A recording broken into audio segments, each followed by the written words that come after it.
Hey everyone, it's Sunday, August the 12th, 2012. Been 2 years now since we started this obsession, and this is where the road's led so far. I know it's been a long time since the last update, but this overhaul on the room took a lot longer than I had planned, but oh well. We got 6 tanks down the right hand side.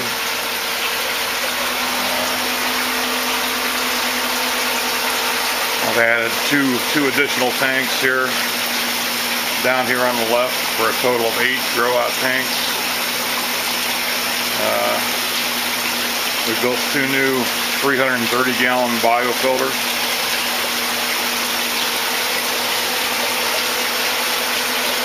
A sieve, sand filter, which is not sand anymore, got ceramic beads in there. Bought a new pump and installed that in addition to the old 1 horsepower pump back here in the corner. Did that so that if one pump fails, we'll have a backup. Got them both plumbed in, so all we got to do is switch 2 valves here and we can run either pump at any time.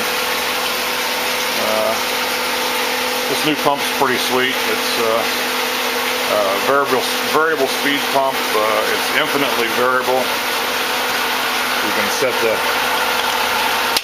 RPM for any RPM that you want, so that you can run the pump, adjust the pump to your system, so that you don't have to overdrive or underdrive the pump. It's really quiet. You can even program the thing. We can program it to slow it down at night or speed it up when they're feeding. We haven't played with that yet, but we'll get to that here one of these days.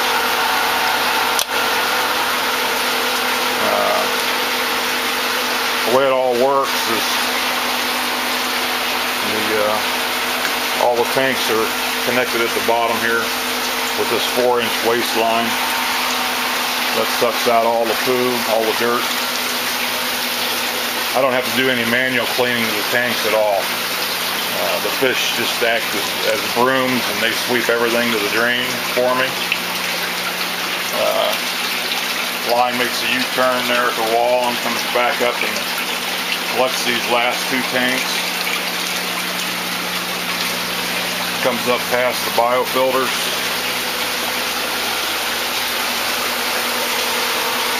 Into the sieve, up and over the dam, down through the stream, into the sump.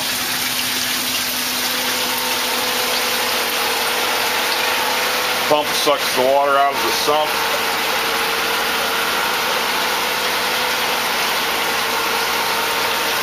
Up through the filter, out of the filter, into a new piece that we made here. It's actually an oxygen injector. Water comes up, makes a U-turn, goes back down into the unit, and at that point I've got just a small oilless air compressor on the other side of the wall. And at this point here we combine, I got the air running at 30 pounds pressure, and that's injected into the water, which I'm running at 15 pounds pressure. So somewhere in the vertical height of this unit here, the air from the air compressor is actually forced to absorb into the water. That's been a big help to the fish. They now got some air to breathe.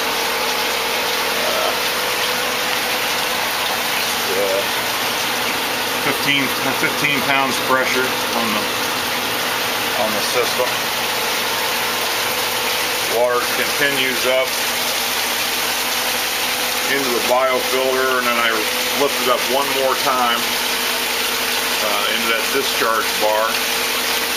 Water goes into one of those 3 buckets, and I've got filter pads in the buckets. so the water goes down through those filter pads, and that screens out any of the fine material that's left after the sieve and the sand filter, which there still is quite a bit in there. We have to actually pull those pads out of the bucket every day and wash them out. Otherwise, the pads plug up and the buckets will overflow, which that's okay. I've got another pad floating on the water underneath there to catch that. If that happens, those pads will catch that. Then the water in these biotanks here, I've got dividers that I made out of an old tote. I just cut an old tote tank apart for the dividers and pop rivet them in these new tanks here. And what that does is that forces the water to go down underneath the divider and then back up. And you can see where the orange starts here. Comes up through about 18 inches of twine that I've got in this chamber, this biotank. The water has to come up through that. That supports grows the bacteria. From there, it goes through 5 2-inch pipes crossed into the next tank, where I've got about 18 inches of K1 in there boiling.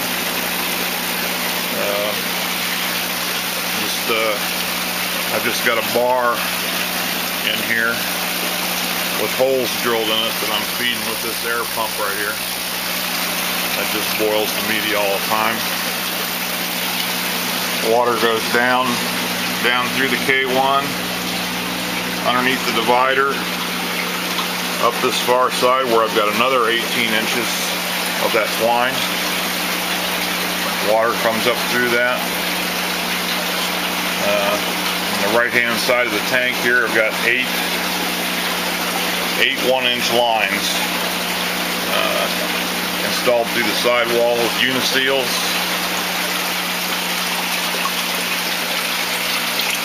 One-inch lines come out of that tank. Individual dedicated 1-inch line to each tank, so I don't need any valves, no adjustments necessary. Size of the line determines the flow back to the tank.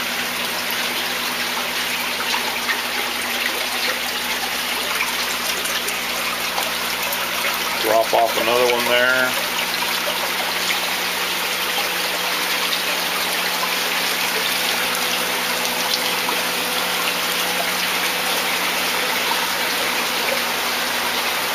Clear down to the last tank where I've just got a small UV light.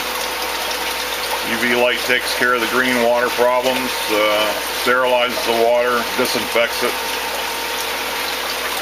It's not full flow, but that's okay. It gets enough through it to handle the job. That's pretty much how it all works. Got probably 50 pound-and-a-half fish in this tank here. These guys are getting pretty good size. You can see how crystal clear the water is. I mean, it's just perfect. Those biofilter tanks are really working really well. It's got zero ammonia, 0 nitrites.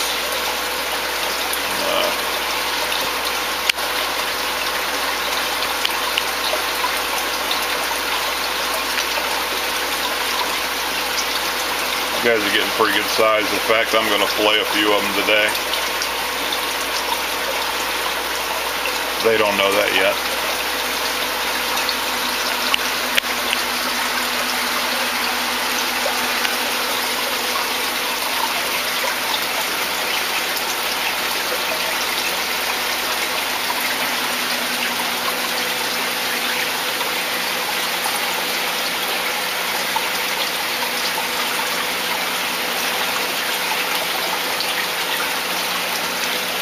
These guys are hybrids here, all male hybrids. They're pretty fast growing. These guys are only 7 months old. They definitely outpace the blues as far as how fast they grow. We're probably going to switch to these guys here in all the tanks here eventually.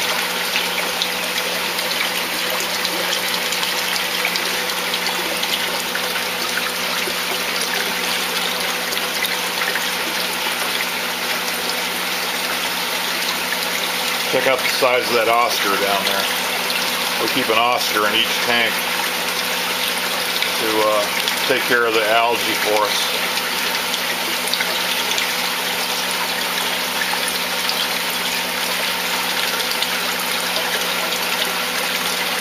He's probably a foot long, that Oscar down there.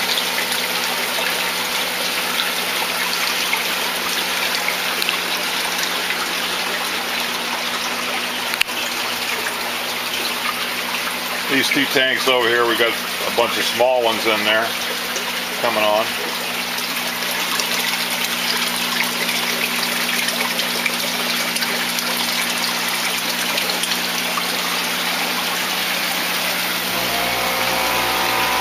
There you can hear the air compressor running. Had to buy and hook up a small pressure washer over the sink here. That's how we clean. We found out that's really the only way to clean the screen in the sieve. You just can't wash it out any other way and make it clean. So we use the pressure washer for that, and to wash out the filter pads there in the buckets.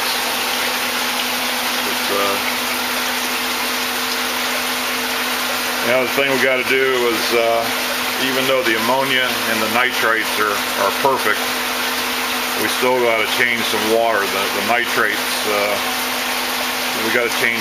The system holds about 2,700 gallons of water, and we change approximately 250 gallons of water every day, just to keep the nitrate levels on the scale. That's the only way to get rid of the nitrates, is to do water changes. If you don't do that, they just keep stacking up and increasing in levels.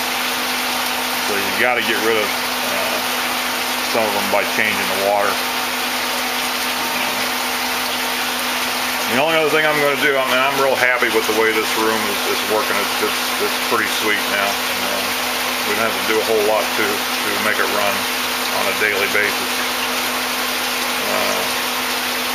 So I've got a plan for an addition on the back of the barn here for a system to handle the nitrates on the handle the discharge water. We're going to process it and use that water to try and grow some greenhouse strawberries next summer. So I'll keep you posted about how all that works and stuff like that. So I guess that's it for now. Thanks for watching.